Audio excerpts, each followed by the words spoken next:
साहब जी, मेरे सभी भाइयों बहनों बेटा बेटी माता पिता को भगवती की सत साहब जी। तो आज हम सुनते हैं संत रामपाल जी महाराज की सत्संग में अमृतवाणी में अमृत सत्संग सुनेंगे। और जब भी हमारे पास टाइम हो हमने गुरु परमात्मा जी के सत्संग सुनते रहना। तो सुनते हैं सभी भाई बहन बेटा बेटी माता पिता मिलजुल करके सत्संग संत रामपाल जी महाराज की सत साहब जी।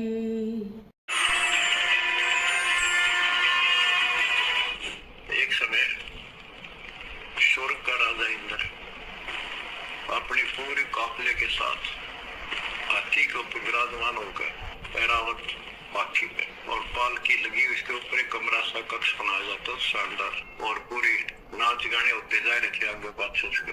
पूरी शोभा थी, बड़ा सम्मान था। स्वर्ग का राजा दुर्वासा ऋषि आगे।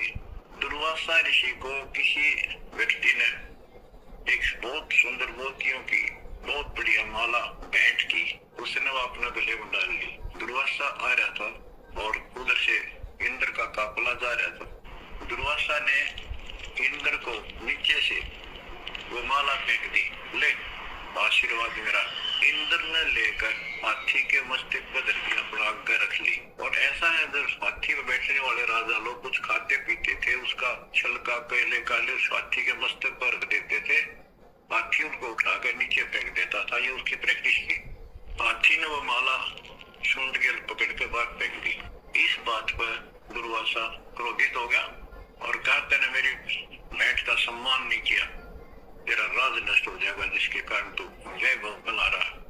फिर पैर भी पकड़े, इंद्र ने सारे खड़े कर लिए, पर नो, जो कह दिया सो कह दिया। कुछ दिनों के बाद इंद्र का युद्ध हुआ, राक्षसों के साथ हार गया और मारा करे। ये पुराण कथा है। जंगलों धक्के खाता करा, टूट भी न मिला, रोटी भी सुनी। तो ये चलती फिरती मौत है, ये साधक नहीं थे, ये काल के पक्के दूत एजेंट है ये ऋषि। कि यादव सभी भगवान श्री कृष्ण जी की आड़ में अहंकारी हो गए, साधु संतों का सत्कार त्याग दिया, उनके साथ मजाक करने लगे। तुम क्या हो, तुम भटकते फिरते हो जंगल में, है अपना कोई धंधा करके क्यों नहीं खाते हो, इस तरह की भाषा बोलने लगे। उस समय दुर्वासा जी उस बनी में जाकर बैठ गए, द्वारका के बाहर थोड़ी सी दूरी में। और द्वारका के अंदर इस बात की एक ऐसी रूमर चली, चर्चा का विषय बना कि एक महापुरुष आए हैं दुर्वासा जी, बड़े पहुंचे हुए संत हैं और भूत भविष्य और वर्तमान की सब जानते हैं।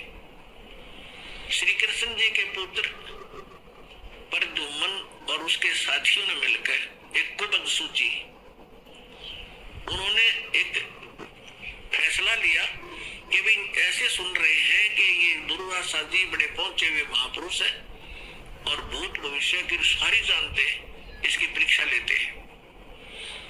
उन्होंने क्या किया कि प्रद्युम्न को, श्री कृष्ण जी के पुत्र को, एक स्त्री का स्वांग करवा दिया, स्त्री के कपड़े बना दिए और एक गर्भवती स्त्री का स्वांग बना दिया। पेट के ऊपर एक कढ़ाया, जैसे छोंक छाक लाने की छोटी सी कढ़ाई हो घर में, रसोई में एक छोटी सी कढ़ाई पेट का बांध दी और ऊपर का उसका लोगड़ बांध दिया रुई सी, फिर कपड़ा बांध दिया और ऊपर के और ताले कपड़े बना दिए और मुंह ढक लिया, घूंघट काट के चल पड़ी। 10-12 उसके साथ और जो शरारती स्कीम बना कर गए थे वो गए। दुर्वासा जी के पास जाकर उन्होंने कहा कि भगवान प्रणाम हो ऋषि जी को, हम आपके पास एक समस्या लेकर आए हैं। दुर्वासा जी ने पूछा, बोलो भाई क्या है तुम्हारी समस्या? कि ये व्यक्ति और ये इसकी पत्नी, इनके विवाह को 10-12 वर्ष हो गए थे ऋषि जी, अब भगवान ने दया बख्शी है या गर्भवती हुई है और ये उतावले हो रहे हैं। आपके बारे में सुना है कि आप भूत भविष्य और वर्तमान की सारी जानने वाले हो। तो ये आपसे ये पूछना चाहते हैं कि इसका लड़का होगा कि लड़की? अब दुर्वासा जी ने अपने दूरबीन लाके देखा, दिव्य दृष्टि, उसने वो समझ गया कि बकवास कर रहे हैं रामजादे। ला लाख करके बोला यादव कुल का नाश होगा, इससे तुम्हारा ना सर्वनाश होगा यादव कुल का। भाग जाओ राम जादव, तुम क्या कर रहे हो? और ये तो भाग लिए बालक, आगे थारा नाश होगा इससे। अब वो बच्चे भाग गए गांव में। बच्चा तक ये था, पोता लड़का हो रहा था निरुद्ध, उसका प्रद्युम्न गए। बाकी कुबत कभी भी जो बुरा कर्म होता है आदमी को किसी न किसी एज में दुख जरूर देगा। तो नगर में जब आए उन्होंने सबको बताया कि ऐसे ऐसे हम गए थे। दुर्वासा जी तो सचमुच जान गए, वो तो सचमुच जानकार है। उन्होंने बता दिया कि ये गर्भवती नहीं है, तुम्हारा नाश होगा, जिससे तुमने गर्भ बना रखे इसका, इससे तुम्हारा नाश होगा। तो गांव के जो मुखिया और बुद्धिमान से व्यक्ति बुजुर्ग थे, उनको चिंता बनी कि बच्चों ने तो बकवाद कर दी और उसने श्राप दे दिया, सारे मरेंगे तब। तो उनमें से कुछ कहने लगे कि हमारे सिर पर भगवान श्री कृष्ण बैठे हैं। वाह भाई वाह, ये भी कोई डर की बात है, चलो उसके सामने उनसे प्रार्थना करते हैं।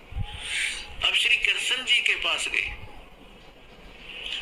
श्री कृष्ण जी से जाकर अपना चिंता का विषय बताया कि भगवान ऐसे ऐसे बच्चों ने मजाक कर दिया और दुर्वासा जी ने श्राप दे दिया, और दुर्वासा जी का श्राप तो बिजाइल कैसा है, ये तो वापस हो ही नहीं सकता। तब श्री कृष्ण जी से कहा कि आप ही हमारी रक्षा कर सकते हो, आप समर्थ हो, सर्वशक्तिमान हो, आप विष्णु अवतार हो, जैसे भी उनके गुणगान किए। श्री कृष्ण जी ने कहा कि भाई देखो, बच्चों को वही भेजो और दुर्वासा जी से माफी मांगे, वो अक्षमा करेगा तो बात बनेगी। उन बच्चों को लेकर नगर के मुखिया व्यक्ति, मौजिद से बुद्धिमान व्यक्ति बुजुर्ग से सारे साथ गए, हजारों की संख्या में। दुर्वासा जी के सामने उन बच्चों को कहा कि माफी मांगो। उन्होंने प्रणाम किया, माफी मांगना चाहा, अक्षमा याचना की, लेकिन दुर्वासा जी ने कहा कि जो मेरे मुख से वचन निकल गया वो वापस नहीं हो सकता। आप जाइए, अपने बच्चों को समझा के रखना चाहिए था, साधु संतों के साथ बकवास नहीं किया करते, आप जा सकते। अब इसको वापस करना मेरे बस की बात नहीं है। फिर वापस आ गए, फिर श्री कृष्ण जी के पास के भगवान, उन्होंने तो मना कर दिया कि मैं कुछ नहीं कर सकता। अब श्री कृष्ण जी ने कहा कि देखो,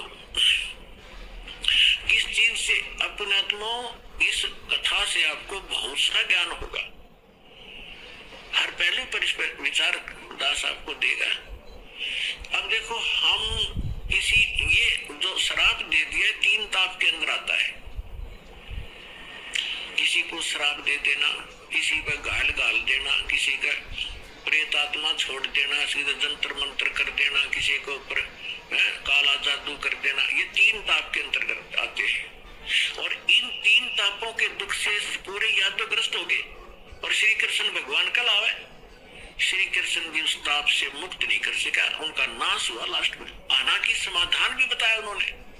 अब और जितने इनके पुजारी हैं, राम कृष्ण वर्मा और शंकर भगवान के जो संत हैं, उनके गुरु ने उन पदों पर बैठे हैं, वो भी समाधान बताते हैं।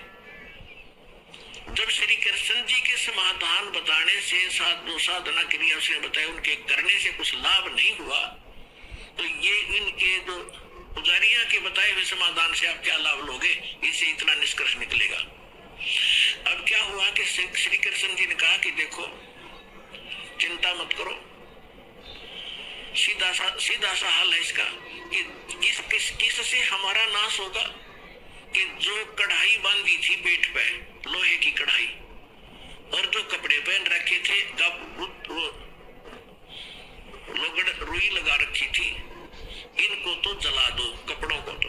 रही बात कढ़ाई की, उस कढ़ाई को प्रभास क्षेत्र में चले जाओ, जमुना के किनारे सारे, और अपने ड्यूटी लगाओ 5-5, 10-10, 20-20 व्यक्तियों की डेली, कि उस कढ़ाई को पत्थर पर घिसा कर उसका चूरा बनाकर जमुना में फेंक दो। ना रहेगा बांस और ना बजेगी बांसुरी। सबने बड़ा अच्छा लगा कि भगवान श्री कृष्ण ने तो कमाल कर दिया, वाह भगवान, वाह भगवान। ये वो गुरु भी थे, श्री कृष्ण जी आध्यात्मिक गुरु भी थे पांडवों के और यादवों के। इस बात को के सभी ने खुशी मनाई कि ठीक है, ना रहेगा बांस ना बजेगी बांसुरी। लगा दिए 20-20, 50-50 व्यक्तियों की सेवा कि जाओ जहाँ भगवान ने बताया उस क्षेत्र में जाके प्रभास क्षेत्र में और जमुना के किनारे पत्थरों में घिसा घिसा के चूरा बना दो। अब घिसाण से पहले दोनों कड़े थे, वो कड़े तोड़े पहले तो अलग अलग पकड़ेंगे। अब उन कड़े घिसाण की ड्यूटी अलग दे दी 4-4 5 की कि तुम्हारी ये कभी कितने दिन में घिसाओ, बाकी उन्हें घिसा घिसू के वो कड़ा चूरा बना दिया। एक के पास 2-4 को कड़ा मिला था, जिसने लास्ट में थोड़ा सा रह गया था, वो गोल गोल चमक गया, तो उस चमकदार सा घिसाने से चारों तरफ से चमक गया। तो उसने सोचा, जो आलसी सा था, सब ने अपना काम कर दिया, मेरा भी घिसा नहीं, तो उसने सोचा इसे एक कड़े में की बिजली पड़ा, क्योंकि उसने जंगल में उस जमुना में फेंक दिया वो कड़ा। बाकी शेष कढ़ाई घिसा दी थी, उसका चूरा बना दिया। अब वो किसी मछली ने खाद्य पदार्थ जानकर वो खा लिया, उस मछली को पकड़ लिया एक शिकारी ने, जिसका नाम बालिया नाम का एक दीमर था, वो मछियारा था। उसने पकड़कर मछली जब ले गया, वह काटी, मछली काटी तो उसमें से वो सफेद धातु निकली, बहुत चमकीली। तो शिकारी ने सोचा कि ये हो ना हो कोई अच्छी फौलाद होगी या कोई चांदी ना हो। वो लेके गया सुनार के पास। सुनार कहने लगा भैया चांदी नहीं है, ये तो अच्छा फौलाद अच्छा है। वो लोहार के पास ले गया।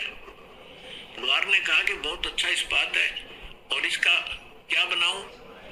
तो शिकारी ने कहा कि मेरे इस तीर का आगे का एरो बना दे, मेरे सर के ऊपर डाल दे, इसने बनाकर विषाक्त बना देना।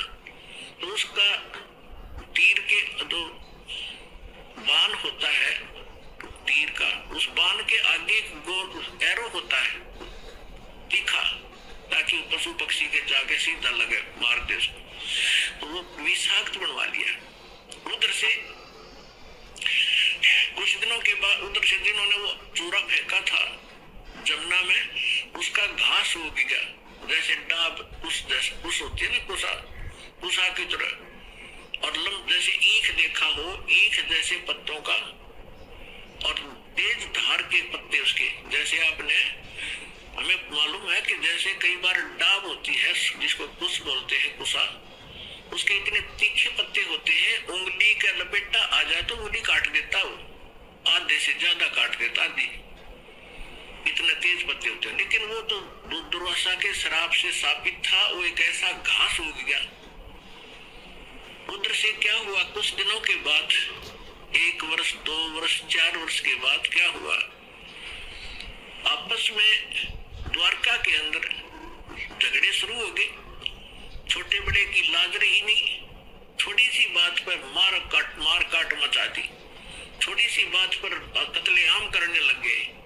फिर गांव के लोग पहले धार्मिक बहुत होते थे, अभी तक हुआ करते थे, गांव के अंदर कोई भी आपत्ति होती थी साधु संतों से उसका विकल्प, उसका समाधान चाहा करते थे कि किसी तरह शांति हो नगर में। तो उनके पास तो श्री कृष्ण ही थे final, first and final, last and final.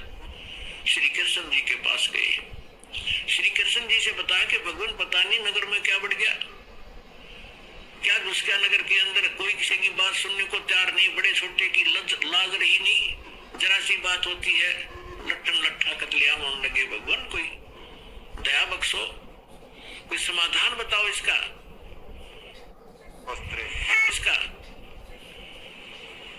तो श्री कृष्ण जी ने क्या समाधान बताया कि अभी तुम्हारे ऊपर दुर्वासा जी का जो श्राप है वो प्रभावी हो गया, वो फल रहा है। तो बड़े चिंतित हुए। पहले तो भगवान ने समाधान बताया था कि सारे ने घिसा घिसू कर चूरा बनाकर डाल दो जमुना में, ना रहेगा बांस ना रहेगी बजेगी बांसुरी। जब वो इस बात से संतोष पाया था लोगों ने कि चलो हो गया समाधान, और आज फिर श्री कृष्ण जी वही कह रहे हैं कि दुर्वासा जी का श्राप तुम्हारे ऊपर फल रहा है। अब उनके मुंह की तरफ देख रहे, लेकिन हमारी बुद्धि इतना काम नहीं करती। जैसे हम भी ऐसे दुखी थे, पहले जाते थे किसी गुरु के पास, वो कुछ अपना दुख लेकर वो कुछ समाधान बताता था, फिर दूसरी बार कुछ और समाधान बताता था, तीसरी बार कह देता था ये तो तेरे भाग में है, तेने भोगना ही पड़ेगा। फिर पहले डले क्यों ढूंढ रहा था ये? ऐसे ये सब का यही स्थिति है। तो श्री कृष्ण जी ने पहले ये कहा था, फिर कह रहा है कि अब तो ये भोगना ही पड़ेगा तुम्हें। अब ये उछल गया। तो फिर समाधान पूछा कि भगवान फिर आप समाधान बताओ।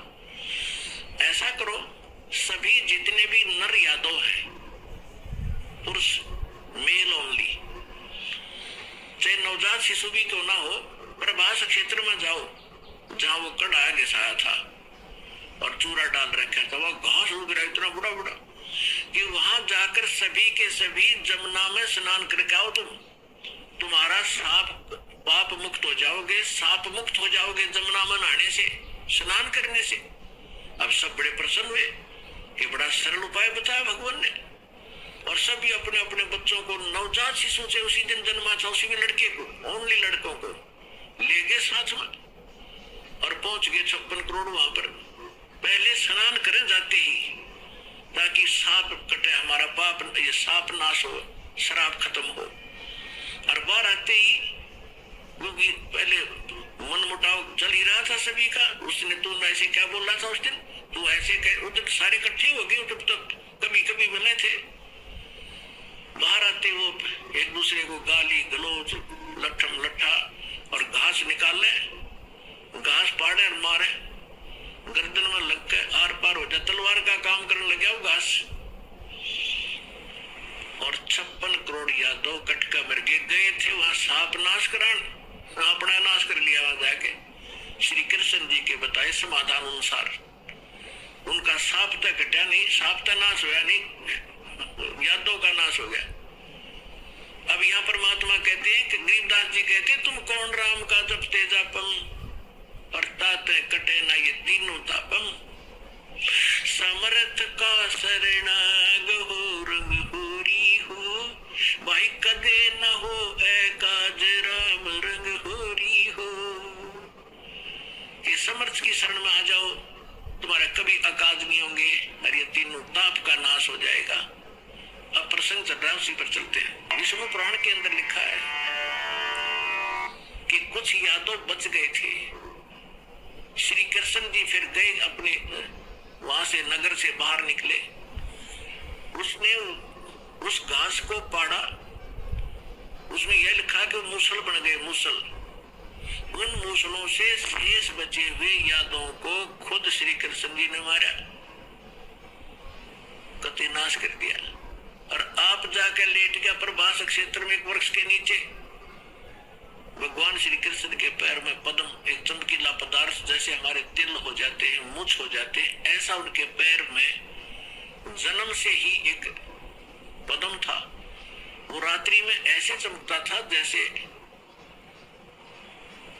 50-100 वाट का बल्लभ चशाग्रह जगह, और दिन के अंदर भी उसकी चमक सी बनी रहती थी। तो श्री कृष्ण जी एक वृक्ष के नीचे, सारा जब उनका नाश हो लिया, रहे वो खुद मार कर शेष बच्चों को, और बैठ लेट गया उस वृक्ष के नीचे, पैर पे पैर रख के, पैर घुटने पर दूसरा पैर रखा हुआ था, पद्म वाला पैर ऊपर था, वो चिमक रहा था। और वृक्ष की जो चारों तरफ जो टहनियां थी झुकी हुई थी, झुरमट सी बनी हुई थी, और वो शिकारी जिसने उस कढ़ाई के कड़े का अपना विषाक्त तीर बनवाया था, जहर से बुझा कर तीर बनवा रखा था, उसी तीर को लिए हुए उस दिन, और सुबह से लेकर दोपहर तक वो घूमता रहा। जंगल में कोई शिकार नहीं मिला, उसको शिकार करने गया था। उसने क्या देखा कि वृक्ष की झुरमटें इतनी नीचे तक लटक रही थी, जमीन को छू रही थी, उनकी अंदर से उसने भगवान श्री कृष्ण जी के पैर के पद्म की एक चमक देखी। उसने सोचा कोई मर्ग बैठा है हिरण, और उसकी आंख चमक रही है। यदि मैं इधर से इधर से जाऊंगा तो ये भाग जाएगा, तो कोई हिरण मुझे मिला नहीं है, क्यों ना यहीं से इसको मार डालूं। झुरमटों में से निशाना साध कर मर्ग की हिरण की आंख जान के भगवान श्री कृष्ण के पैर पर तीर मार दिया, विषाक्त। जो ही तीर लगा श्री कृष्ण जी कराने लगे, रे मर गया रे, मर गया रे, मर गया रे। शिकारी ने सोचा किसी मनुष्य के लग गया भाई, ये तो बात बिगड़ेगी। दौड़ के आगे देखा, क्या देखा कि द्वारकाधीश मुकुट समेत वहां तड़फ रहा है। उस मुकुट आदि से वो पहचान गया कि ये राजा है। तब उसने करबत होकर कहा कि भगवान मुझसे गलती होगी, अनजाने में लग गया मेरी। आप तो अंतर्यामी हैं, आप सारी जानते हो। मेरी इच्छा नहीं थी आपको मारने की, मेरी कोई दुश्मनी नहीं थी आपसे, और ऐसे ऐसे मेरे से गलती होगी। मैंने आपकी इस चमक को हिरण की आंख जाना। तब श्री कृष्ण जी ने कहा, क्योंकि काल के हाथ में रिमोट, वह दृष्टि दे दी कि भाई ये तेरा और मेरा कोई पिछला अकाउंट था, वो क्लियर हो गया। तेरा और मेरा पिछला हिसाब था, वो क्लियर हो गया, तेरा दोष नहीं। अब वो शिकारी कहने लगा, भगवान आपका और मेरा, आप राजा में रंक, आपका और मेरा क्या हिसाब हो सकता है? तो श्री कृष्ण ने कहा कि मैं श्री राम रूप में आया था, राजा दशरथ के का, और आप थे बाली सुग्रीव के भाई। उस समय मैंने आपको वृक्ष की आड़ लेकर धोखा देकर मारा था, और आपने जब कहा था कि आपने ये बदला देना पड़ेगा, आप युद्ध के नियम से फेल हो गए, तब मैंने कहा था कि तेरा बदला दूंगा। आज तेरा मेरा वो अकाउंट क्लियर हो गया। अब यहाँ परमात्मा कहते हैं, बदला कहीं ना जात है इस तीन लोक के माही, सतगुरु मिले कबीर से फिर लेन देन कछु नाही। अब क्या बताते हैं कि तीन लोग के इन भगवानों ने भी अपना टिट फॉर टेट पूरा करना पड़ता है। तुम इनसे अपने संस्कार कटवाने की के लिए भक्ति कर रहे हो कि हमारा पाप कटे, हमें दुख दूर और सुख दे। ये अपने दुख नहीं दूर कर सके, तुम्हारे कैसे कर देंगे? भगवान कहा करते थे कबीर जी। और समर्थ कबीर साहब की शरण माने से फिर ये लेन देन समाप्त कर देंगे आपका, कुछ नहीं बचेगा। सब अपनी कलम के पास, समर्थ के पास पावर होती है कि मासा घटे ना तिल बजे, विद ना लिखे जो लेख, और सच्चा सतगुरु मेट कर ऊपर मार दे मेघ। होता है, हम अक्सर सोचते हैं कि बड़ी बड़ी तपस्या करने वाले ऋषि मुनि अत्यंत शांत और दयालु होते होंगे, लेकिन सूक्ष्म वेद और हमारा इतिहास गवाह है कि काल ब्रह्म की साधना करने वाले ये तथाकथित सिद्ध ऋषि चलते फिरते मौत के समान थे। जरा सी बात पर करोड़ों का विनाश कर देना इनकी फितरत थी। आज हम जानेंगे उस खौफनाक सच को, जहां दुर्वासा और कपिल जैसे ऋषियों के क्रोध ने और अज्ञान ने 56 करोड़ यादवों और 60,000 सागर पुत्रों को राख के ढेर में बदल दिया। यहाँ तक कि स्वयं भगवान श्री कृष्ण भी इस कर्म जाल और श्राप से नहीं बच सके।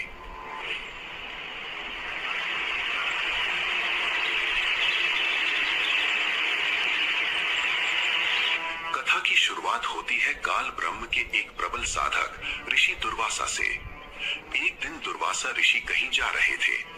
मार्ग में उन्हें स्वर्ग की एक अत्यंत सुंदर अप्सरा मिली, जिसने अपने गले में मोतियों की एक अद्भुत और दिव्य माला पहन रखी थी। ऋषि की नजर उस माला पर पड़ी और उनके भीतर उसे पाने की इच्छा जाग उठी। हे देवपरी, तेरे गले की ये माला अत्यंत लुभावनी है, ये माला निकाल और मुझे दे दे। अप्सरा जानती थी कि ये दुर्वासा ऋषि स्वभाव से सर्प के समान विषैले हैं।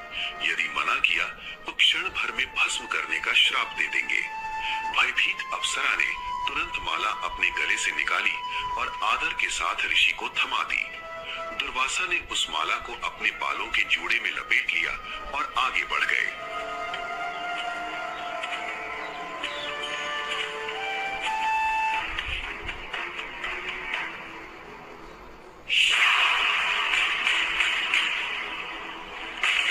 सामने से स्वर्ग का राजा इंद्र अपने विशाल ऐरावत हाथी पर सवार होकर आ रहा था।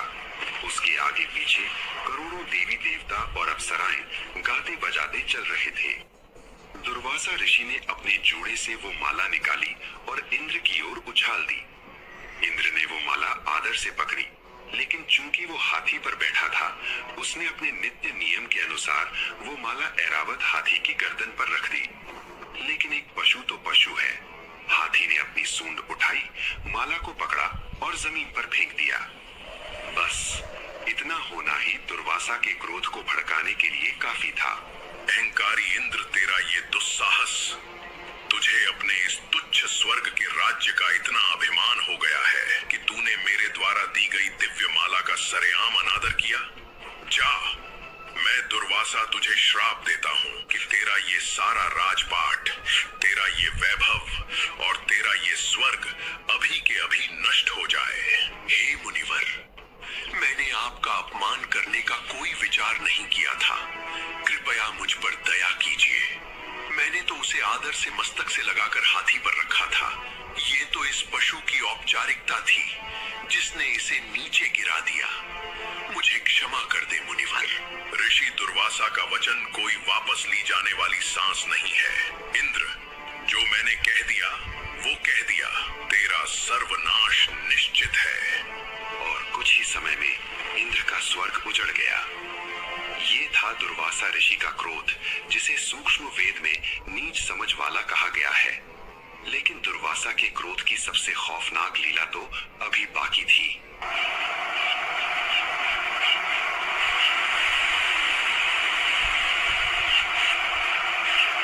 एक बार यही दुर्वासा ऋषि द्वारका नगरी के पास एक जंगल में ठहरे। द्वारका वासियों को पता चला कि त्रिकालदर्शी ऋषि आए हैं। द्वारका के यादव युवाओं को अपने बल और श्री कृष्ण के संरक्षण का भारी अहंकार था। श्री कृष्ण के पुत्र प्रद्युम्न सहित कुछ यादवों ने योजना बनाई कि चलो इस सिद्ध ऋषि की परीक्षा लेते हैं और इनका मजाक उड़ाते हैं। उन्होंने प्रद्युम्न के पेट पर एक लोहे की छोटी कढ़ाई बांधी, ऊपर से रुई और पुराने कपड़े लपेटकर उसे एक गर्भवती स्त्री का रूप दे दिया। 10-12 यादव उस नकली स्त्री को लेकर दुर्वासा जी के पास पहुंचे। हे त्रिकालदर्शी मुनिवर, प्रणाम। इस स्त्री पर परमात्मा की कृपा बहुत समय बाद हुई है। ये इसका पति है। हम बहुत उतावले हैं ये जानने के लिए कि इसके गर्भ में पुत्र है या पुत्री। आप तो अंतर्यामी हैं। जरा अपनी दिव्य दृष्टि से देखकर बताइए ना। दुर्वासा ने अपनी आंखें बंद की और अपनी दिव्य दृष्टि से सच्चाई जान ली। उनका शरीर क्रोध से जलने लगा। मूर्खों, तुम एक सिद्ध ऋषि का उपहास करने आए हो। तुम जानना चाहते हो कि इस गर्भ में क्या है? तो सुनो, इस गर्भ से न पुत्र जन्म लेगा न पुत्री। इस गर्भ से एक मूसल पैदा होगा जो तुम्हारे इस पूरे अभिमानी यादव कुल का समूल नाश कर देगा। तुम सब आपस में कटकर मरोगे। श्राप सुनते ही यादव युवकों के होश उड़ गए। वे कांपते हुए भागे और ये बात पूरी द्वारका में आग की तरह फैल गई। घबराए हुए यादव श्री कृष्ण जी के पास पहुंचे। मूर्ख बच्चों, तुमने आग से खेलने का प्रयास किया है। दुर्वासा का श्राप कोई खेल नहीं है। तुरंत जाओ और उनके चरणों में गिरकर क्षमा मांगो। यादव रोते हुए गए, पर दुर्वासा का पत्थर दिल नहीं पसीजा। उन्होंने क्षमा करने से साफ इनकार कर दिया। द्वारका में मातम छा गया। घरों में चूल्हे नहीं जले। सब फिर से श्री कृष्ण की शरण में आए। चिंता मत करो, श्राप उस वस्तु से है जो गर्भ के रूप में बांधी गई थी। ऐसा करो, उन कपड़ों और रुई को जला दो। उस लोहे की कढ़ाई को प्रभास क्षेत्र में यमुना नदी के किनारे ले जाओ। वहीं पत्थर पर घिसाओ और उसका सारा चूरा पानी में बहा दो। न रहेगा बांस, न बजेगी बांसुरी। जब वो कढ़ाई ही नहीं रहेगी तो हमारा नाश कैसे होगा? ये सुनकर द्वारका वासियों ने चैन की सांस ली। श्री कृष्ण के आदेशानुसार कढ़ाई को घिसा गया और चूरा यमुना में डाल दिया गया। लेकिन एक छोटा सा कड़ा पूरी तरह नहीं घिस पाया, जिसे उन्होंने वैसे ही पानी में फेंक दिया। विधि का विधान देखिए, उस कड़े को एक मछली ने निगल लिया और उस मछली को बाल्या नाम के एक भील ने पकड़ लिया। बाल्या ने उस लोहे के कड़े से एक जहरीला तीर बनवा लिया और जो लोहे का चूरा यमुना किनारे बहाया गया था वो एक विशेष सरकंडे की घास के रूप में नदी के किनारे किनारे उग गया। कुछ समय बाद द्वारका में उत्पात मचने लगा। यादव छोटी छोटी बातों पर एक दूसरे के खून के प्यासे हो गए। श्री कृष्ण ने स्थिति बिगड़ती देख आदेश दिया, सभी यादव चाहे आज का जन्मा बच्चा ही क्यों ना हो, प्रभास क्षेत्र में जाकर यमुना में स्नान करो, शायद तुम श्राप मुक्त हो जाओ। 56 करोड़ यादव प्रभास क्षेत्र पहुंचे, लेकिन जो होना था वो होकर रहा। स्नान करने के बाद उनका मन शांत होने के बजाय और भड़क गया। उनमें भयंकर गाली गलौज शुरू हुई। जब हथियार नहीं मिले तो उन्होंने यमुना किनारे उगी उसी सरकंडे की घास को उखाड़ लिया। दुर्वासा के श्राप और लोहे के चूरे से उपजी वो घास हाथों में आते ही लोहे की तलवार और मूसल बन गई। यादव उसी घास से एक दूसरे को मारने लगे। घास की एक मार से सिर धड़ से अलग होने लगा। देखते ही देखते 56 करोड़ यादव डटकर मर गए। खून की नदियां बहने की, जमीन कीचड़ बन गई। जब श्री कृष्ण वहां पहुंचे तो अपने कुल का ये नाश देखकर उनका हृदय भी टूट गया। जो चंद यादव बचे थे वो पागल हो चुके थे। स्वयं श्री कृष्ण ने उस घास को उखाड़ा जो मूसल बन गई और विनाश के इस तांडव के बाद थके हुए श्री कृष्ण एक वृक्ष के नीचे विश्राम करने लगे। तभी देव योग से वहीं बालिया भील, जिसके पास कड़ाही के लोहे वाला जहरीला तीर था, वहां शिकार के लिए आया। श्री कृष्ण जी के पैर के तलवे में पद्म का चिन्ह था जो दूर से चमक रहा था। वृक्ष की पत्तियों के बीच से उस चमक को देखकर बालिया भील को लगा कि ये किसी हिरण की आंख है। उसने निशाना साधा और तीर छोड़ दिया। आह, मर गया रे, मर गया। आवाज सुनकर बालिया दौड़ा। सामने द्वारकाधीश को तड़पते देख उसके प्राण सूख गए। हे प्रभु, अनर्थ हो गया। मैंने आपके पैर की चमक को हिरण की आंख समझ लिया था। मुझे क्षमा कर दे महाराज। रो मत बाल्या, इसमें तेरी कोई गलती नहीं है। ये तेरा और मेरा पिछले जन्म का लेन देन है जो आज चुकता हुआ है। त्रेता युग में तू सुग्रीव का भाई बाली था और मैं दशरथ पुत्र राम था। मैंने भी तुझे वृक्ष की आड़ लेकर धोखे से मारा था। आज तूने मुझे पेड़ की आड़ से तीर मारा है। कर्मों का ये हिसाब आज पूरा हुआ। जरा सोचिए, त्रिलोकीनाथ कहलाने वाले श्री कृष्ण भी अपने द्वारा बताए गए उपाय से अपने कुल को नहीं बचा सके। वे खुद भी कर्मों के फल से नहीं बच पाए। संत गरीबदास जी कहते हैं, दुर्वासा कोपे तहां समझ न आई नीच, 56 करोड़ यादव कटे मची रुधिर की कीच। काल ब्रह्म के इन तपस्वियों का ये कोई पहला कहर नहीं था। एक और कपिल नाम के मुनि थे जिन्हें भगवान विष्णु का अवतार माना जाता है। राजा सगर के 60,000 पुत्र एक बार अश्वमेध यज्ञ कर रहे थे। इंद्र को लगा कि अगर इनकी 100 यज्ञ पूरी हो गई तो मेरा सिंहासन छिन जाएगा। इंद्र के दूतों ने रात के अंधेरे में राजा सगर का यज्ञ का घोड़ा चुराया और उसे तपस्या में बैठे कपिल मुनि के आश्रम में उनकी जांघों के बीच बांध दिया। सुबह जब 60,000 सागर पुत्र घोड़े को ढूंढते हुए आए तो उन्होंने कपिल मुनि को चोर समझ लिया। क्रोध में उन्होंने मुनि की बगलों में भाले चुभो दिए। बरसों से समाधि में बैठे कपिल मुनि को पीड़ा हुई। उन्होंने अपनी पलकें उठाई और आंखों से क्रोध की अग्नि बाण छोड़े। पलक झपकते ही 60,000 सागर पुत्र जलकर राख का ढेर हो गए। संत गरीबदास जी कहते हैं, 60,000 सगड़ के होते कपिल मुनीश्वर खाए, जय परमेश्वर की करे भक्ति तो अजर अमर हो जाए। सज्जनों, कपिल मुनि, चुणक मुनि, दुर्वासा मुनि ये सब महान तपस्वी माने जाते हैं। इन्होंने परमात्मा प्राप्ति के लिए अपने शरीर को सुखा दिया, हजारों वर्ष साधना की, लेकिन क्या फायदा हुआ ऐसी तपस्या का। तत्वदर्शी संत ना मिलने के कारण इन्होंने काल ब्रह्म को ही समर्थ प्रभु मान लिया, ओम का जाप और हठ योग किया। परिणाम क्या हुआ?